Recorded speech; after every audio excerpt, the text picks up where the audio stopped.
On this edition of Collier Highlights, the annual Snowfest brings a blizzard of fun. A new yellow light comes to some traffic signals. The park's fitness centers offer lower rates. And the beach renourishment project is completed. These stories and more next on the January Collier Highlights. On Saturday, December 6th, the Parks and Recreation Department held the annual Snowfest at its new location, the Golden Gate Community Center. Over 7,000 people attended the event, and over 100 tons of snow were available to dig, play on, and slide down. Parks Program Supervisor Todd Irby says the event was a huge success. Everything had a line for it that was at least an hour long. We did a survey of the crowd. We did over 200 surveys, and all the responses came back with almost a 5 out of 5. They loved all the attractions, they loved the new location, they loved the change of the hours to the evening hours. It was much cooler, we had perfect weather. We had laser tag for kids, which was free, included in the admission, and they loved that. They stood in line for an hour. We had a huge inflatable slide called Polar Plunge that was about 30 feet tall with dual slides. They loved that. The maze was amazing. They loved that. One of the best things, we had a snow globe that was 20 feet tall, and you go inside of it and get your picture taken inside, so you look like you're inside the snow globe. They stood in line an hour and a half for that all day long. So they loved it. They loved everything. And as you can see by the footage, a good time was had by all.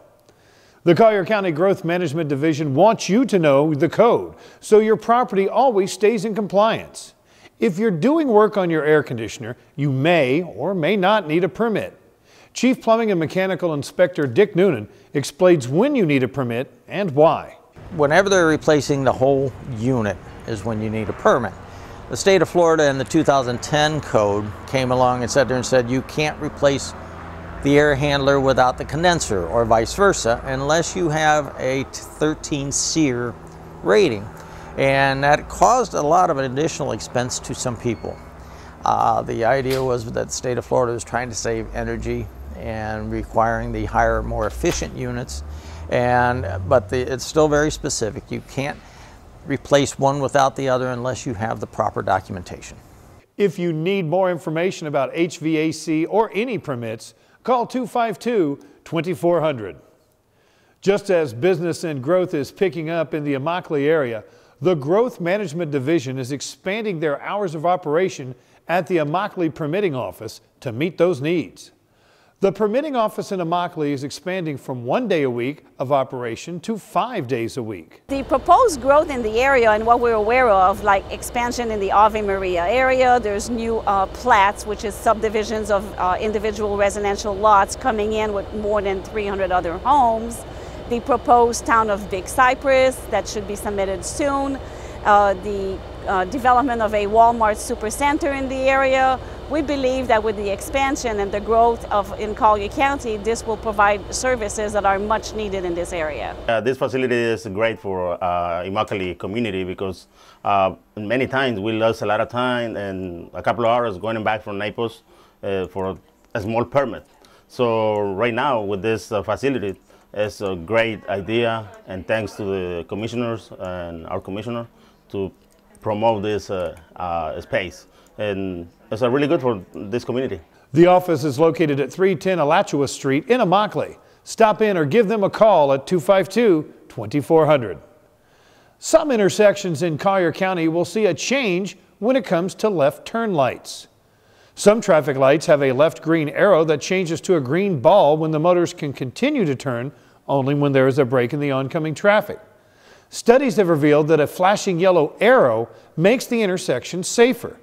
Traffic Operations Supervisor Harris DeMond explains that we are starting to see the flashing yellow turn lights at various intersections throughout the county. It goes from red, yellow, green, all arrows, okay?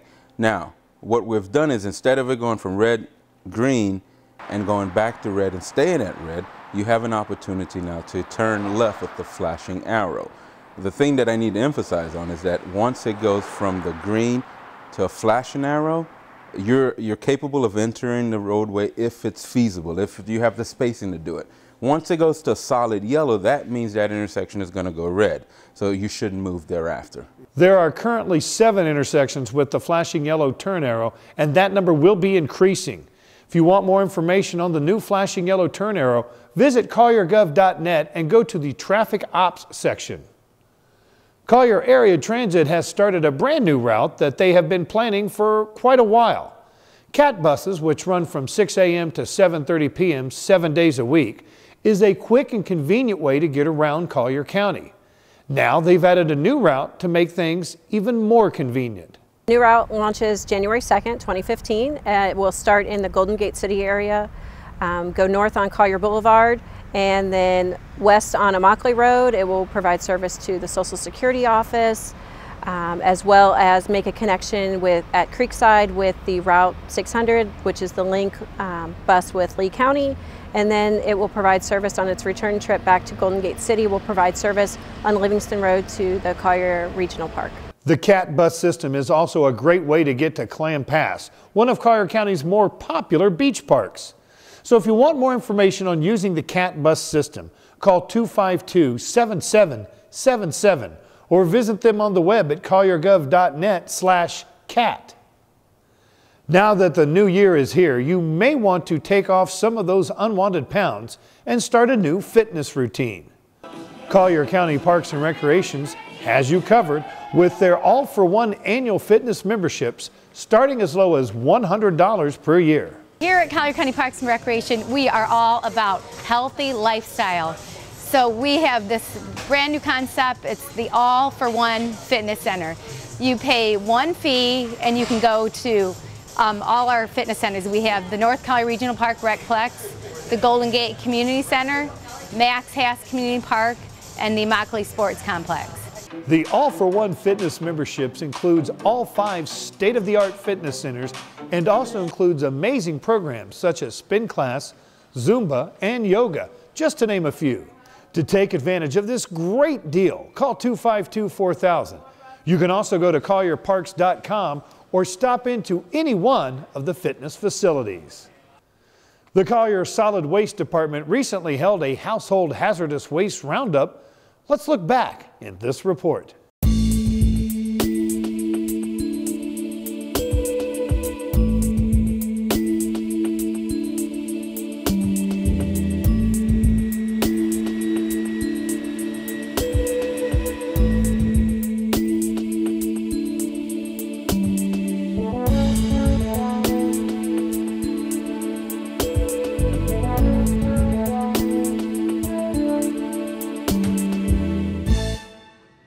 Hello, my name is Michael Stark, Solid Waste Operations Manager, and welcome to the North Collier Recycling Drop-Off Center. We're here partnering with Hazardous Shredding, Goodwill and Company, as well as the Solid and Hazardous Waste Management Department in order to safely and compliantly collect household hazardous waste, shred paper, collect recyclables, e-waste, bulbs, paint, and other materials that can't go into your garbage or your recycling bin.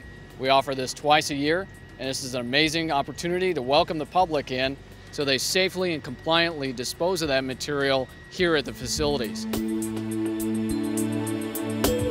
We'd like to thank the community of Marco Island for bringing in record numbers of household hazardous materials that would otherwise go into landfill, and we look forward to seeing you again.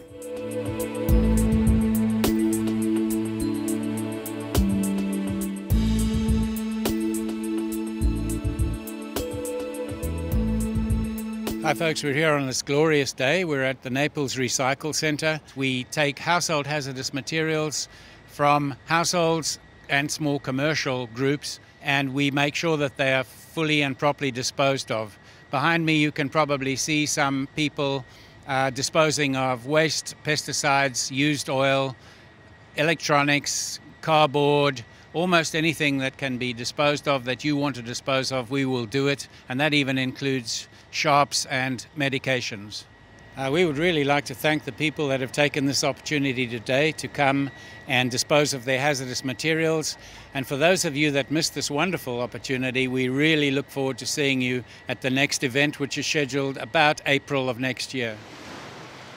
The Collier County Public Utilities Solid and Hazardous Waste Management Department is committed to preserving our natural resources through sustainable practices, making Collier County one of the best places to live, work, and play.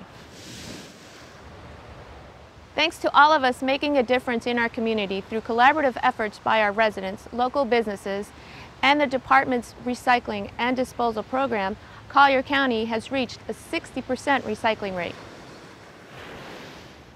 We need your continued support to help meet and exceed the state goal of 75% by 2020. More importantly, through recycling and proper waste disposal, we ensure that our environment and water resources are protected for future generations. On behalf of the Public Utilities, Solid and Hazardous Waste Management Department, I would like to thank the residents and the businesses of Collier County for making this event such a huge success. See you in April 2015.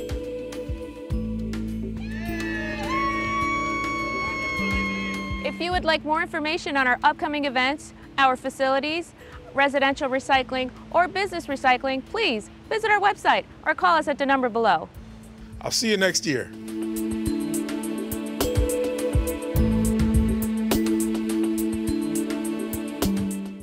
The Collier County Transportation Department is working hard to promote bicycle safety.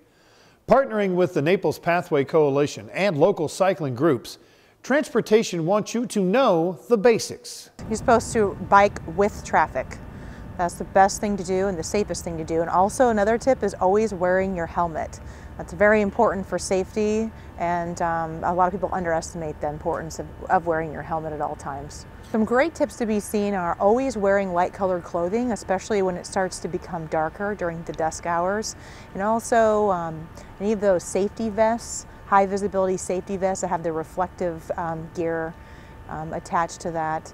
And also bike lights are great. Sometimes you can get those flashing lights. A lot of people, especially our day laborers, they'll use those at night when they're riding home or riding to and from work during the darker hours. Be really aware of your surroundings. Be aware, make eye contact with the drivers. Just because you're riding in a group, you shouldn't assume that everybody else is looking out for your best interest. It's important for you to be very aware of your surroundings and make eye contact with the driver. Remember, when you are riding a bicycle on the roadway, you are subject to the same laws as a motor vehicle. If you want more information on bicycle safety, call 252-5677.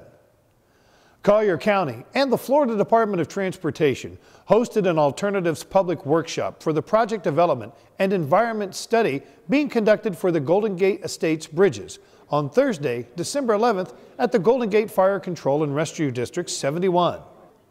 The proposed bridges would connect the following roads: 8th Street Northeast from Golden Gate Boulevard to Randall Boulevard, 16th Street Northeast from Golden Gate Boulevard to Randall Boulevard, 47th Avenue Northeast from Immokalee Road to Everglades Boulevard. Now, the study is a part of an overall plan to enhance mobility, allow for faster response times for emergency services, and improve evacuation routes. The purpose of this workshop was to afford the public the opportunity to express their views concerning the proposed alternatives. FDOT and county staff were on hand to discuss the bridges with the public. We're here tonight as a public information meeting. It's a workshop to discuss 3 bridges proposed on 8th and 16th and 47th. This is a process called the Project Development and Environmental Study. It's an established process by the State of Florida Department of Transportation as well as the feds. This project, if they are successful to pass this stage and other stages, they are funded by the Florida Department of Transportation at about $9 million of the $14 million of the project will be funded by the federal government and the state of Florida. On Saturday, December 13th, Domestic Animal Services participated in the nationwide adoption event called Home for the Holidays. Home for the Holidays began 14 years ago, and since then, the event has been responsible for 9.3 million adoptions. DAS offered reduced prices for adoptions of all sorts of animals, and more than 10 animals found a new home for the holidays. The Coastal Zone Management Department wrapped up the $2.7 million beach renourishment project funded by FEMA on Naples beaches in early December. The sand replacement was needed to renourish areas damaged by Tropical Storm Debbie in late June of 2012. As you can see from this stunning video taken near Loudermilk Park, the beaches have never looked better. This project was badly needed. Very, very important project. This project was part of the FEMA reimbursement for sand to replace it on the Naples beach. We did 5 sections. We started this project on November 10th. We finished this project on December the 4th. We did a total of 78,541 tons of sand, about 3,498 truckloads, and we did about 12 altogether truck hauls within that 3,498 trucks in that process. The project was a success. We finished under the projected schedule time and on a budget. But it's very important, this project, because we had to renourish the Naples beaches. It was 5 sections of beach that we renourished. The Tourism Department reports that in 2013, over 1.6 million tourists visited Collier County, spending well over $1 billion. Now let's take a look at some meeting and events in the month of January. On Tuesday, January 13th, the Board of County Commissioners will meet at 9 a.m. in the board chambers on the 3rd floor of the administration building on the corner of US 41 and Airport Road. The Collier County Planning Commission will meet on Thursday, January 15th at 9 a.m., also in the board chambers in the administration building. All Collier County offices and non-essential services will be closed on Monday, January 19th, in observance of the Martin Luther King holiday. On Wednesday, January 21st at 2 p.m., author Jose Ramirez will discuss his book, Defining Moments, A Cuban Exile's Story, at the Collier County Museum on the main county campus at the corner of Airport Road and US 41. On Thursday, January 22nd at 9 a.m., the Code Enforcement Board will meet in the board chambers on the 3rd floor of the administration building on the corner of US 41 and Airport Road. And the Board of County Commissioners will meet on Tuesday, January 27th at 9 a.m., also in the board chambers. Now, if you want to review all or part of any county commission meeting, visit colliergov.net and click on the video archive section. Once in the archive section, select the meeting you want to review. For BCC meetings, you can use the convenient drop-down menu to select and jump to any item you are interested in. For additional information on Collier County government, visit our Facebook page at facebook.com/CollierGov. You can also check out videos about county government services at the Collier Gov YouTube channel. That's all we have time for on this January edition of Collier Highlights. Thanks for watching, and we'll see you next time.